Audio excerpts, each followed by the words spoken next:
स्वागत है आप सभी का नॉर्थमैन मूवी में। तो मूवी के स्टार्ट में हमें दिखाया जाता है सन 1895 की स्टोरी। यह स्टोरी एक वाइकिंग्स पे आधारित है। अगर आपने वाइकिंग सीरीज देखी है तो आपको यह स्टोरी समझने में काफ़ी आसानी होगी। तो मूवी के स्टार्ट में हमें दिखाते हैं एक राज्य को, जहाँ के राजा होते हैं आरवेंडील और वहाँ की महारानी का नाम होता है क्वीन गुटरन। उनका एक लड़का होता है जिसका नाम होता है प्रिंस नोवाक। किंग आरवेंडील वहाँ कर राज्य जीत कर वापस आ ही रहे होते हैं, तभी उनका लड़का प्रिंस नोवाक को यह देखकर काफी ज्यादा खुश हो जाता है। वह दौड़ता दौड़ता जाता है महारानी के पास और उनसे यह खबर देता है कि महाराज वापस आ गए हैं। यह सुनकर महारानी काफी ज्यादा खुश हो जाती हैं। फिर हमें दिखाया जाता है महाराज के स्वागत में एक सभा बैठाई जाती है, जहाँ पर सभी कुछ ना कुछ गिफ्ट लेकर आए होते हैं। और तभी हमें दिखाया जाता है महाराज के भाई, जिसका नाम होता है फजोलनीर वहाँ पर आता है, महाराज को गिफ्ट देता है। फिर हमें दिखाया जाता है कि महाराज अपने भाई का काफ़ी अच्छे से स्वागत करते हैं और फिर अपने बेटे को ले जाते हैं अब राजा बनाने के लिए। और फिर वह उसे पुरानी परंपराओं के अनुसार आशीर्वाद दिलाते हैं अपने गॉड ओडिन का, जहाँ पर ओडिन उसे आशीर्वाद दे देते हैं और वह राजा बनने के लिए तैयार होता है। फिर हमें दिखाया जाता है कि प्रिंस के डैड यानी कि आरवेंडील को उसके भाई ने ही मार दिया। यह देखकर एमलेट काफी ज्यादा डर जाता है और उसके पिता उसे आदेश देते हैं कि एमलेट तुम यहाँ से भाग जाओ। जहाँ के हमें दिखाया जाता है कि एमलेट किसी तरीके से छुप छुपा कर अपने पहुंच जाता है, पर वहाँ पे देखता है कि उसकी माँ को ही बंदी बना लिया गया है और वहाँ से वो भाग जाता है नदी में। फिर हमें दिखाया जाता है कुछ सालों बाद, जहाँ पर एमलेट को गुलाम बना लिया गया है और वह काफी ताकतवर गुलाम होता है, जहाँ पर उसे लड़ने के लिए हथियार भी दिए जाते हैं। और हमें यह भी दिखाया जाता है कि एमलेट अब काफी ज्यादा ताकतवर और बड़ा हो गया है। फिर वह एक राज पर हमला करता है और उस राज को जीत लिया जाता है। फिर हमें दिखाया जाता है कि एमलेट से मिलने एक जादूगरनी आई होती है और वह उसे कुछ भविष्यवाणियां बताती है, जिसकी वजह से एमलेट सुनकर वहां से चला जाता है और ये भी कहती है कि तुम्हें अपने पिता का बदला लेना है, तो अपने पिता का बदला मत भूलना।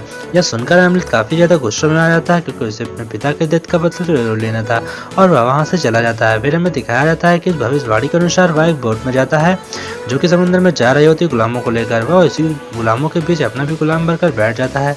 फिर हमें दिखाया जाता है कि वह एक आइसलैंड पर जाते हैं, जहाँ पर एमलेट के चाचा फजोलनील वहाँ के सरदार होते हैं और उनकी पत्नी एमलेट की माँ गोड्रेन होती है। यह देखकर एमलेट काफी ज्यादा गुस्से में आ जाता है, क्योंकि उसकी माँ को ही बंदी बनाया लिया जाता है। फिर हमें दिखाया जाता है कि एमलेट उस मजदूरों के साथ वहाँ पर काम करने लगता है और काफी दिन होने के बाद हमें दिखाया जाता है कि एमलेट एक रात को वहाँ से भागने की कोशिश करता है और वह किसी तरीके से वहाँ से बाहर निकलता है।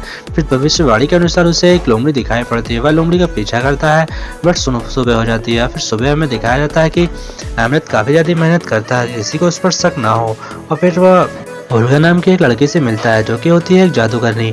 और वह हमें ये भी दिखाया जाता है कि उस जादूगरनी ने जो उसे रास्ता बताया होता है वह उसी रास्ते पर जाता है। और हमें दिखाया जाता है कि वहाँ पर एक जादूगर और मिलता है, जो कि एमलेट को आगे की भविष्यवाणी बताता है और उसे कहता है कि तुम्हें एक तलवार हासिल करनी होगी जो खून के प्यासी है। तुम उस तलवार को हासिल करके अपने पिता, अपने माँ, सबका बदला तुम एक साथ ले सकते हो।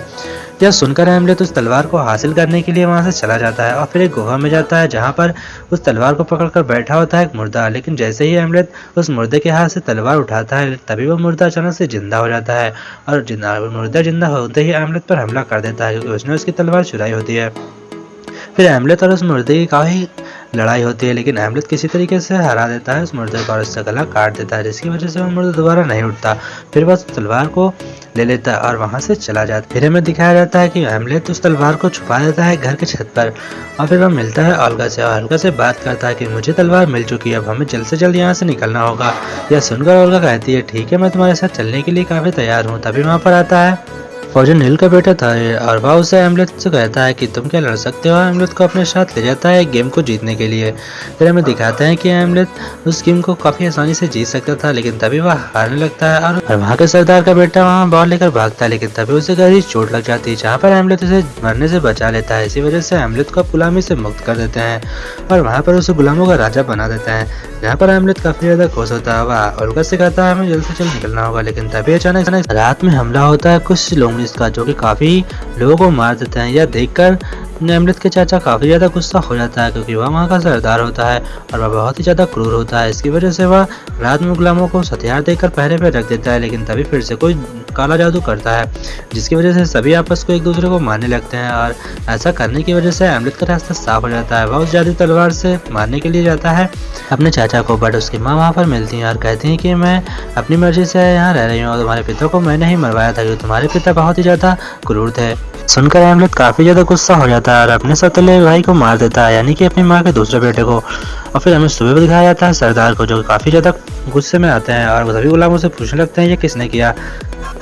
तभी महारानी उसे बता देती है कि यह हेमलेट का काम है और वह वापस आ गया है। यह सुनकर वहाँ का सरदार काफ़ी ज़्यादा गुस्सा हो जाता है, फिर हेमलेट को बंदी बना लिया जाता है और हेमलेट को इतना मारते हैं कि उसका बुरा हाल हो जाता है। फिर हमें दिखाया जाता है कि हेमलेट को छुड़ाने उसके पिता की आत्मा आती है और वह कौवे बन के आती है और उसे इसकी रस्सी काट देती है, जिससे कि हेमलेट वहाँ से आज़ाद हो जाता है। लेकिन वह बाहर वहाँ से भाग नहीं पाता क्योंकि उसकी बहुत ज़्यादा चोट लगी होती है। तभी वहाँ पर ओल्गा आती है और उसे लेकर घोड़े पर बैठकर वहाँ से भागने लगती है और वहाँ से काफ़ी दूर चली जाती है। फिर हमें दिखाया जाता है सुबह कि एल्बेट और ओल्गा एक साथ नहा रहे होते हैं, जहाँ पर काफ़ी ज़्यादा शांति होती है और वहाँ कोई दूर दूर तक उन्हें कोई खतरा नहीं होता है। फिर ओल्गा उसे बताती है कि मैं तुम्हारे बेटे की माँ बनने वाली हूँ। यह सुनकर एल्बेट काफ़ी ज़्यादा खुश हो जाता है। फिर हमें दिखाया जाता है कि वह वहाँ से जाने लगता है, लेकिन तभी उसे एक ड्रीम आता है जिसकी वजह से वह कहता है हाँ मैं अपने सपने से नहीं भाग सकता और मुझे अपने पिता का बदला जरूर लेना होगा। तुम मेरे बेटे को लेकर यहाँ से काफ़ी दूर चली जाना। और वह वापस नदी में कूद जाता है। यह सुनकर वो काफ़ी ज़्यादा गुस्सा हो जाती है और चिल्लाने लगती है। तभी हमें दिखाया जाता है सरदार को, जो कि वहाँ पर काफ़ी तैयारी कर लेते हैं कि दोबारा हेलमेट लौट के आए तो मैं उसे मार दूँ। लेकिन तभी वहाँ पर जाली तलवार लेकर हेलमेट आता है और सभी को वहाँ पर मार देता है। फिर हमें दिखाता है कि वह अपनी माँ को भी मार देता है और उसके बचे हुए एक बेटे को भी मार देता है, जिसकी सरदार उसे आमने सामने की लड़ाई की चुनौती देता है। यह सुनकर हेमलेट उसकी चुनौती स्वीकार कर लेता है। फिर दोनों उसी काली पहाड़ी पर जाते हैं जहाँ पर भविष्यवाणी हुई थी कि हेमलेट के हाथ से उसकी मृत्यु होनी तय है। फिर हेमलेट और उसके चाचा की एक साथ लड़ाई में दिखाई जाती है, जहाँ पर हेमलेट मरने ही वाला होता है और उसके हाथ में काफ़ी ज़्यादा गहरी चोट की वजह से उसे तलवार नहीं उठती। तभी हेमलेट के पिता की वहाँ पर रूह आती है, जो कि उसकी ताकत देती है। तो वह तलवार उठाकर अपने चाचा का गला काट देता है, जिसकी वजह से उसकी डेथ हो जाती है।